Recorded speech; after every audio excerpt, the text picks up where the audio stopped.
Hello, beautiful people. I hope you're all fine and doing well. This is Umair and welcome back to my channel.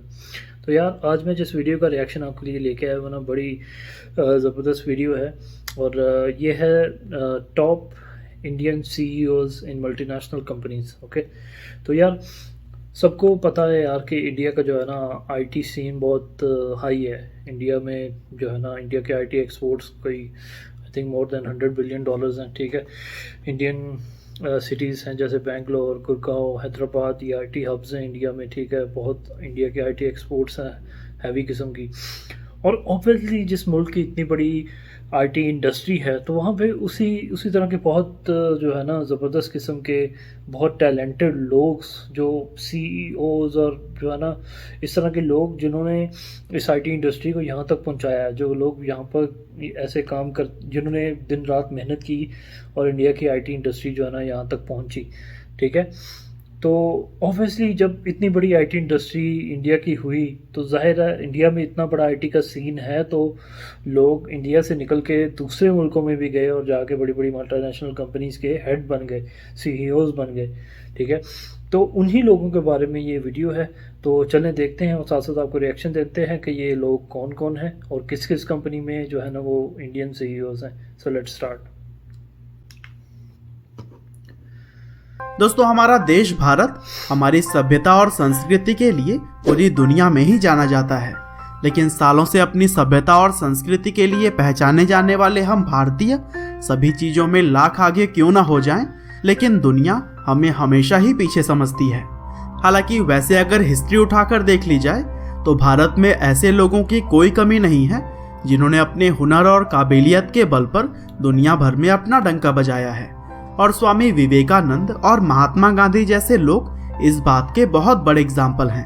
हालांकि ये लोग तो कई दशक पहले ही भारत का नाम पूरी दुनिया में रोशन कर चुके हैं, लेकिन आज भी अगर देखें तो भारत के अंदर बहुत सारे ऐसे लोग मौजूद हैं जिन्होंने अपने हुनर और काबिलियत के दम पर दुनिया भर में अपना डंका बजाया है।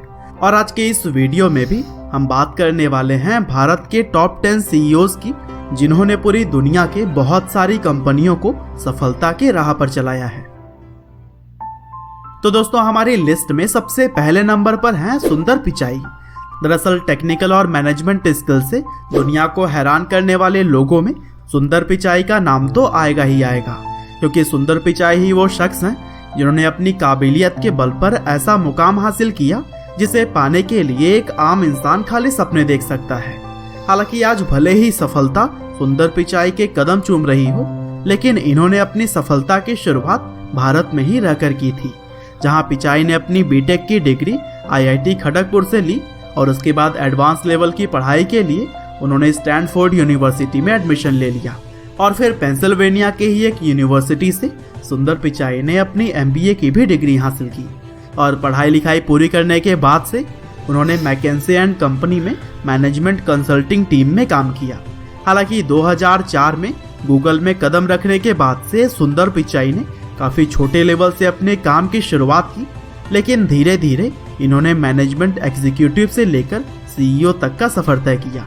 और इस तरह से पिचाई अब गूगल की पेरेंटल कंपनी गूगल अल्फाबेट के सीईओ हैं। और आज गूगल जो भी है उसमें हमारे भारत के सुंदर पिचाई का भी बहुत बड़ा हाथ है। और दोस्तों, इसी तरह से आज की हमारी लिस्ट में दूसरे नंबर पर हैं सत्या नडेला। दरअसल सिर्फ गूगल ही नहीं बल्कि माइक्रोसॉफ्ट जैसी कंपनी को भी चलाने के लिए हमारे भारतीय मूल के सत्या नडेला ही सामने खड़े हैं। सत्या नडेला माइक्रोसॉफ्ट कंपनी के तीसरे सीईओ हैं, जहां इन्होंने बिल गेट्स और स्टीव बॉलमर के बाद से माइक्रोसॉफ्ट के सीईओ की कुर्सी संभाली। और वे सीईओ पद को संभालने के बाद से अब तक इस कंपनी को ऊंचाइयों पर ले जाने में लगे हुए हैं। और दोस्तों, आपको यह बात जानकर गर्व होगा कि सत्या नडेला के ही गाइडेंस के अंदर माइक्रोसॉफ्ट दुनिया की मोस्ट वैल्यूएबल कंपनी मानी गई है। और माइक्रोसॉफ्ट ने मोजांग, लिंक्डइन और गिटहब जैसी कंपनियों को भी एक्वायर कर लिया। और दोस्तों, इन सभी बातों से हमें साफ पता लगता है कि सत्या नडेला की लीडरशिप में माइक्रोसॉफ्ट तरक्की की सीढ़ियां चढ़े जा रहा है। और दोस्तों, शांतनु नारायण आज की हमारी लिस्ट में तीसरे नंबर पर हैं। दरअसल शांतनु एडोबी कंपनी के चेयरमैन, प्रेसिडेंट और सीईओ हैं। और इन्होंने वैसे तो यह कंपनी 1998 में ही ज्वाइन कर ली थी, वैसे मैंने टू बी ऑनेस्ट मैंने सिर्फ सुंदर पिचाई और जो सत्ते हैं इनका तो जो है ना हर किसी को जो है ना पता है, ठीक है। तो बाकी जो जो कंपनीज़ हैं जैसे ये अडोब के जो सीईओ हैं, इन लोगों के बारे में मुझे कोई ख़ास इन्फॉर्मेशन नहीं थी, जो इनके बारे में जान के मेरी अपनी इन्फॉर्मेशन में भी काफ़ी इजाफा होगा। तो चलें देखते हैं। लेकिन अपनी ज्वाइनिंग के 8 साल के बाद यह उस कंपनी के सीईओ की पोजीशन पर खड़े हो गए और दोस्तों तब से लेकर अब तक वह बहुत सारे अलग अलग पदों पर काम कर रहे हैं। साथ ही बैराउंस मैगजीन के अनुसार बेस्ट सीईओ की लिस्ट में शांतनु का नाम सबसे पहले आता है और दोस्तों इनकी इन्हीं काबिलियत की वजह से ही इन्हें पद्मश्री के सम्मान से भी नवाजा जा चुका है। और दोस्तों आज की हमारी लिस्ट में चौथे नंबर पर हैं राजीव सूरी। दरअसल जिस नोकिया फोन का बोलबाला शुरू के टाइम में सबसे ज्यादा था, उस कंपनी को भी आज हमारे भारत के ही राजीव सूरी ऑपरेट कर रहे हैं। हालांकि जब राजीव इस कंपनी के साथ जुड़े थे तब नोकिया की सेल्स बहुत ही ज्यादा गिर चुकी थी, लेकिन राजीव सूरी ने सीईओ का पदभार संभालने के बाद से न सिर्फ सेल्स का ग्राफ ऊपर किया बल्कि वह नोकिया को पुरानी पहचान फिर से दिलाने में लगे हुए हैं। और दोस्तों उनकी कोशिशों को ही देखते हुए उन्हें 2016 में फिनलैंड के business leader of the year के अवार्ड से भी नवाजा गया। और फिर इसी तरह से लिस्ट में 5वें नंबर पर हैं पेप्सिको कंपनी की सीईओ रह चुकी इंदिरा नूई, जिन्हें की दुनिया की टॉप 100 पावरफुल वुमेन की लिस्ट में भी जगह दिया जा चुका है।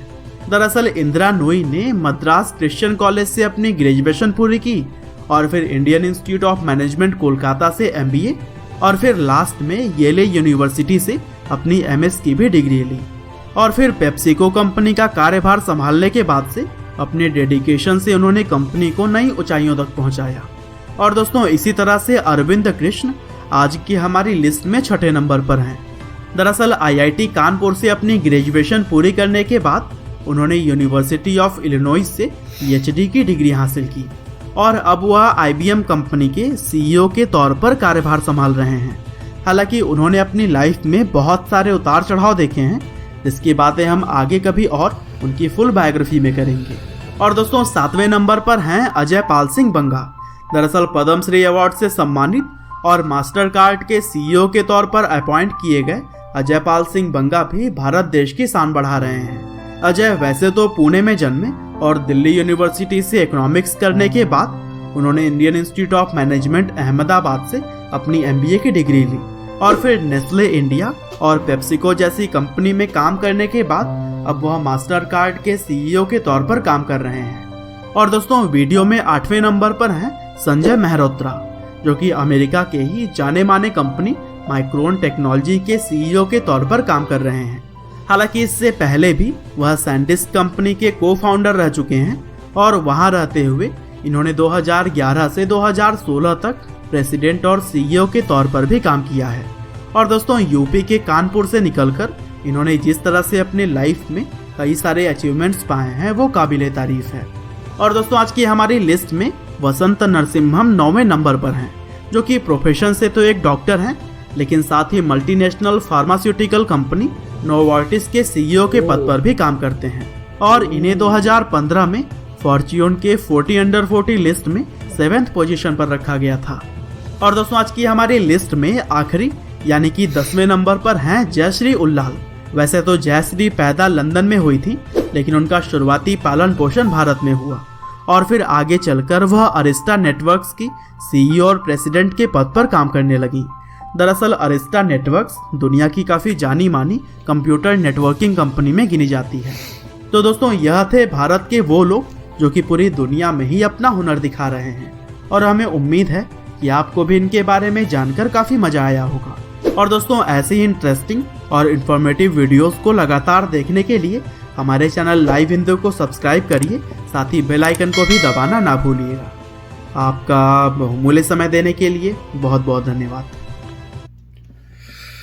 ओके यार, तो मुझे सिर्फ एक दो लोगों का इसमें से पता था जो माइक्रोसॉफ्ट के हैं सीईओ और गूगल के सीईओ सुंदर पिचाई जो हैं, इनके बारे में सिर्फ मुझे पता था, लेकिन बाकी लोगों के बारे में नहीं था पता। लेकिन देखें यार कि ये लोग इंस्पिरेशन है ना सिर्फ इंडिया के लोगों के लिए यार, बल्कि पूरी दुनिया के लिए, हम पाकिस्तानी लोगों के लिए भी, कि यार इनसे इंस्पिरेशन लेनी चाहिए हमें कि यार किस तरह इन लोगों ने कैसे मेहनत की, कहाँ से वो खड़े हुए जो है ना, चलते चलते आज कहाँ पे दुनिया की मल्टीनेशनल कंपनीज़ के जिनका जो बिज़नेस है वो बिलियंस ऑफ डॉलर्स में है, जिनकी वैल्यूज़ बिलियंस ऑफ डॉलर्स में, आज उनके वो सीईओ हैं। ठीक है, कितनी रिस्पेक्ट सिर्फ ना अपने लिए बल्कि अपने कंट्रीज़ के लिए भी, अपने कंट्री के लिए भी, इंडिया के लिए भी उन्होंने कितनी रिस्पेक्ट कमाई। आज जो भी उन लोगों को जानता है, ठीक है, जब देखता होगा तो कहता होगा कि यार ये बंदा इंडिया से है। सत्य हैं और सुंदर जो हैं, ये दोनों अभी लोग कहते होंगे कि भाई ये इंडिया से हैं। ठीक है, तो इसमें एक इंडिया का एक नाम रोशन होता है इसके थ्रू। ठीक है, वो काम तो कर रहे हैं मल्टीनेशनल कंपनीज में, लेकिन इसमें इंडिया का एक तो इस तरह की बड़ी बड़ी जो पोजीशंस पे जो अगर आपके कंट्री के सीईओज जैसे काम करते हैं ना, तो वो उनकी भी कोशिश होगी कि यार वो जिस मुल्क से उठकर आए हैं, जिस मुल्क ने उनको जो है ना शुरू में नाम दिया, जहाँ से वो उन्होंने एजुकेशन हासिल की, जहाँ पे वो पहले रहे, तो वो अपने मुल्क के लिए भी कुछ करें। ठीक है, तो सुंदर पिचाई और जो सत्य हैं उनकी भी ये कोशिश होती होगी कि यार डेफिनेटली हम जो इंडिया के लिए भी कुछ करें। उनके दिल में ये उमंग जो है वो ज़रूर उठती होगी। तो यार इस तरह जो है ना, ये सिर्फ ये वो लोग हैं जो कि अपने सिर्फ गोल्स के ऊपर जो है ना वो डटे रहे। ठीक है, बड़े मुश्किल वक्त इन्होंने भी देखे होंगे अपनी ज़िंदगी में। ठीक है, ये सब लोग कोई शुरू से अमीर नहीं होंगे। ठीक है, यूनिवर्सिटीज़ में एजुकेशन हासिल की इन्होंने, लेकिन क्या है कि सिर्फ एजुकेशन की बेस के ऊपर, अपने टैलेंट के ऊपर जो है ना, उन्होंने जाकर दूसरे मुल्कों में अपने जो देश का, अपने मुल्क का झंडा जो है ना वो लहराया, और आज बड़ी बड़ी कंपनीज़ के सीईओ बन के जो बैठे हुए हैं। ठीक है, एक तो इससे ये चीज़ पता चलती है कि जो इंडिया में जो टैलेंट कितना है। ठीक है, इंडिया की जो आईटी इंडस्ट्री का इससे पता चलता है। देखें कि आज इंडिया के जो बड़ी बड़ी आईटी कंपनीज़ हैं, आई मीन गूगल है, ये माइक्रोसॉफ्ट है, आईबीएम है। ठीक है, तो इनके आज सीईओज इंडियंस हैं, इवन अडोबे के। ठीक है, तो ना सिर्फ आईटी इंडस्ट्री बल्कि आप दूसरी तरफ देखें, पेप्सी कंपनी है, नोवार्टिस एक बहुत बड़ी यार फार्मास्यूटिकल कंपनी है। और मैं तो ये सुन के वाला बहुत हैरान हूँ कि नोवार्टिस के भी सीईओ इंडियन है। ठीक है, ऑल्दो वो डॉक्टर हैं, लेकिन देखें क्योंकि फार्मास्यूटिकल कंपनी है, ऑब्वियसली उनके सीईओ डॉक्टर ही होंगे। और देखें कि कितनी इंडस्ट्रीज़ में जो है ना वो, और ये तो सिर्फ टॉप 10 है, और इस तरह के काउंटलेस लोग होंगे यार जो कि इंडिया का नाम पूरी दुनिया में जो है ना वो रोशन कर रहे हैं। तो इससे पता चलता है कि इंडिया में कितना टैलेंट है, और कितने टैलेंटेड लोग रहते हैं इंडिया में, और मेहनती लोग हैं जो कि मेहनत करके अपनी मेहनत की वजह से जो है ना आज इस मुकाम पे पहुंचे हुए हैं। तो बड़ा यार अच्छा लगा सुन के, और बड़ी मोटिवेशन भी मिलती है इस तरह के लोगों को देख के ज़िंदगी में कुछ करने की। तो इसके साथ ही यार मुझे दें इजाज़त, और अगर मेरा रिएक्शन पसंद आया तो काइंडली मेरी वीडियो को लाइक कीजिएगा और चैनल को ज़रूर सब्सक्राइब कीजिएगा, ये बिल्कुल फ्री है। तो मिलते हैं किसी नेक्स्ट रिएक्शन के साथ। Take care, bye bye.